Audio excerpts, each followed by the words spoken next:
ప్రొద్దుటూరులో భారీ దొంగతనం చోటు చేసుకుంది. ఆలస్యంగా వెలుగులోకి వచ్చిన సంఘటన ఆధారంగా ప్రొద్దుటూరు స్థానిక కొత్తపల్లి పంచాయతీ పరిధిలోని లక్ష్మీనగర్లో నివాసం ఉంటున్న వంకర రఘువంశీ ఇంటిలో ఎవరూ లేని సమయం చూసుకుని దొంగలు చొరబడి దాదాపు 1147 గ్రాముల బంగారం, 600 గ్రాముల వెండి సామాన్లు, అలాగే 7 లక్షల రూపాయల నగదు దొంగతనం చేసినట్లు ఆదివారం ఉదయం స్థానిక ప్రెస్ క్లబ్ నందు ఏర్పాటు చేసిన సమావేశంలో తెలియజేశారు. వంకదార రఘువంశీ తన తల్లి ఆపరేషన్ నిమిత్తం బెంగళూరుకు వెళ్లగా ఆమెను చూడటానికి సతీ సమేతంగా 7వ తేదీ రాత్రి బెంగళూరు బయలుదేరి వెళ్లారని, అయితే మరుసటి రోజు ఉదయం 9 గంటల ప్రాంతంలో తన చిన్నాన్న అటుగా వెళుతూ ఇంటిని గమనించగా తాళం తెరిచి ఉండడం, ఇంటిలోని వస్తువులు చిందరవందరగా వేసి ఉండడంతో హుటాహుటిన రఘుకు సమాచారం అందించాడు. అలాగే స్థానిక పోలీసులకు కూడా చరవాణి ద్వారా ఫిర్యాదు చేసినట్లు పోలీసులు వచ్చి అక్కడ సీసీ కెమెరాలు క్షుణ్ణంగా పరిశీలించారని, కేసు నమోదు చేసుకున్న పోలీసులు త్వరగా దర్యాప్తు నిర్వహించి తమకు తగిన న్యాయం చేయాలని వేడుకుంటున్నారు. నా పేరు రఘువంశీ.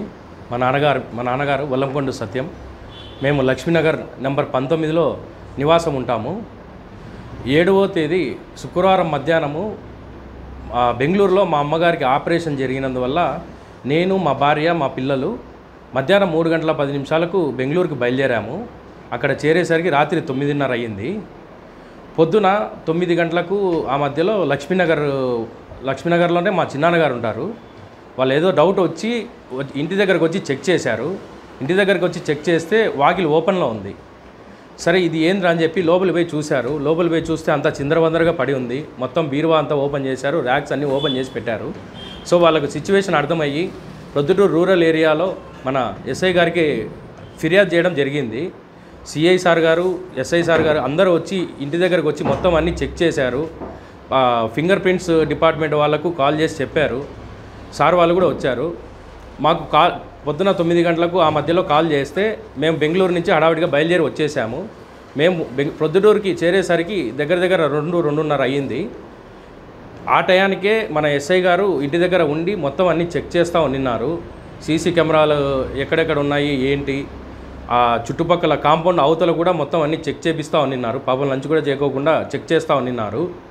మేము వెళ్ళిన తర్వాత మొత్తం అంతా ఇల్లు ఏమేమి జరిగింది ఏంటి అనేది ఇంటికి పోయి చూసుకున్నాము. దగ్గర 1147 గ్రాములు బంగారు పోయింది.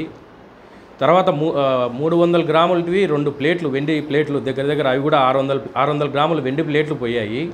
క్యాష్ సుమారుగా 7,70,000 రూపాయల వరకు నగదు కూడా పోయింది, చోరీ అయ్యింది. మొత్తం పై డీటెయిల్స్ నిన్న సాయంత్రం 6:30-7 గంటలకు మధ్యలో రూరల్ పోలీస్ స్టేషన్కి వెళ్ళి సార్ గారికి ఫిర్యాదు చేశాము, కంప్లైంట్ కూడా ఇచ్చాము. మార్నింగ్ కూడా మొత్తం పోలీస్ డిపార్ట్మెంట్ అంతా కూడా మాది రికవరీ చేయాలనే ఉద్దేశంతోనే చాలా కృషి చేస్తూ ఉన్నారు. కడప నుంచి కూడా క్రైమ్ బ్రాంచ్ వాళ్ళు వచ్చారు. డిఎస్పీ మేడం గారు కూడా వచ్చి మార్నింగ్ చెక్ చేసుకొని వెళ్ళారు. మేము ఇప్పుడు వెళ్ళి సార్ గారితో తదుపరి నెక్స్ట్ ఏం చేయాలనేది కూడా మేము ఫాలోఅప్ చేస్తూ ఉన్నాము. మేము చాలా వరకు ప్రాపర్టీ పోయింది కాబట్టి మీ ముందరకు వచ్చి తెలియజేస్తూ ఉన్నాము. మా డబ్బు మాకు రికవరీ అయితే చాలండి. నమస్కారం అండి.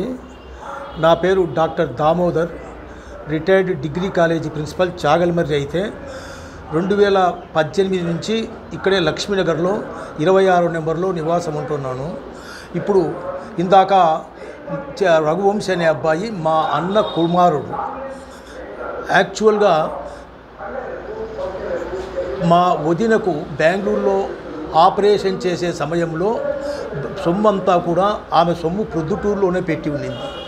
అక్కడికి పోయినాకనే ఆపరేషన్ అనేటువంటి విషయం తెలిసింది. మామూలుగా టెస్టింగ్ అయింది. టెస్టింగ్ అయితే కంపల్సరీగా ఆపరేషన్ చేయించుకోవాలా, ఎటువంటి మందులు ఉపయోగం లేదంటే కంపల్సరీగా అక్కడే ఆపరేషన్ చేయాల్సిన పరిస్థితి ఏర్పడింది. అందువల్లనే ఆమె సొమ్ము లాకర్లో పెట్టలేని పరిస్థితి ఏర్పడింది.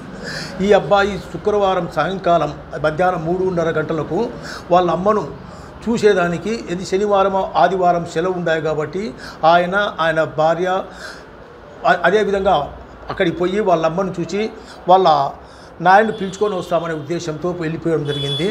నెక్స్ట్ రోజు పొద్దున అంటే నిన్న శనివారం ఉదయంకు 7 గంటలకు నాకు విషయం తెలిసింది. మేమంతా లోపలికి పోయి చూసినాము. చూస్తే బంగారం ఇదంతా మాస్టర్ బెడ్రూమ్లో వాళ్ళ అమ్మ బంగారు, చిల్డ్రన్ బెడ్రూమ్లో వాళ్ళ బంగారు, ఇవన్నీ పోయినాయి. ఇక్కడ ఇంత బంగారం మేము పెట్టుకోవడానికి కారణం, లాకర్లో పెట్టుకుపోవడానికి కారణం ఏమిటంటే ఆ పిల్లకాయ వచ్చేసి పెళ్ళిళ్ళు ఉన్నాయి, ఫ్రెండ్స్ మ్యారేజెస్, దానివల్ల ఆయన అట్లా పెట్టుకోలేకపోయినాడు. ఈమె వచ్చేసి ఆపరేషన్ అనుకోకుండా పోవడం జరగడం వల్ల సరైన సమయంలో లాకర్లో పెట్టుకోలేని పరిస్థితి ఏర్పడింది. ఇది మాకు జరిగినది. 1150 గ్రాములు, దాదాపు 7,70,000 రూపాయలు నగదు, 600 గ్రాములు 2 ప్లేట్లు, వెండి ప్లేట్లు పోయినాయి. ఇంకా మిగతా వెండి సామాను ఏమీ తాకలేదు. ఆ 7,70,000లో కూడా 5 లక్షల రూపాయలు నేను 2 రోజుల ముందు తిరుపతి పోతా అంటే వాళ్ళ ఇంట్లో జాగ్రత్త పెట్టదనే ఉద్దేశంతో ఉంచినాను. నా లెక్కతో సహా, నా లెక్క 5 లక్షలు, వాళ్ళ చిల్లర లెక్క అంతా కలిపి 7,70,000 రూపాయలు దాకా డబ్బు పోయింది. తర్వాత ఆయన భార్య కమ్మలు కూడా పోయినాయి దాంట్లో, ఆ 1150 గ్రాముల బంగారులో. ఇంత పెద్ద మొత్తము మేము ఈ నెగ్లిజెన్స్ కాదు. ఎందుకంటే లక్ష్మీనగర్లో ఉదయం 2 వాచ్మెన్లు, రాత్రి 2 వాచ్మెన్లు ఉంటారు కాబట్టి ఒక ఇది రావడము. సరైతే ఈ కమ్యూనికేషన్ గ్యాప్, ఆమె అలాఫే సడన్ హాస్పిటల్లో అడ్మిట్ కావాల్సిన పరిస్థితి ఏర్పడకపోవడం వల్ల, ఆమె పేరుతో లాకర్ ఉండడం వల్ల ఆమె పెట్టుకోలేకపోవడము, వీళ్ళ పెళ్ళిళ్ళ వల్ల గోల్డ్ పెట్టుకోవాల్సిన పరిస్థితి ఏర్పడి ఈ విషయం ఏర్పడింది. ఇది అందరికీ మేము కంప్లైంట్ ఇచ్చినాము. డిఎస్పీ మేడం గారు వచ్చారు, సర్కిల్ ఇన్స్పెక్టర్ గారు వచ్చారు. ఇంతవరకు కంప్లైంట్ అయితే నేను నైట్ ఇచ్చినాము. ఇంకా ఇంతవరకు ఎఫ్ఐఆర్ ఎంటర్ కాలేదు. ఇది విషయము. దయచేసి మీరు మీడియా వారు అందరూ సహకరించి మా సొమ్ము మాకు వచ్చే విధంగా ప్రయత్నం చేస్తారని ఆశిస్తున్నాం సార్. Thank you.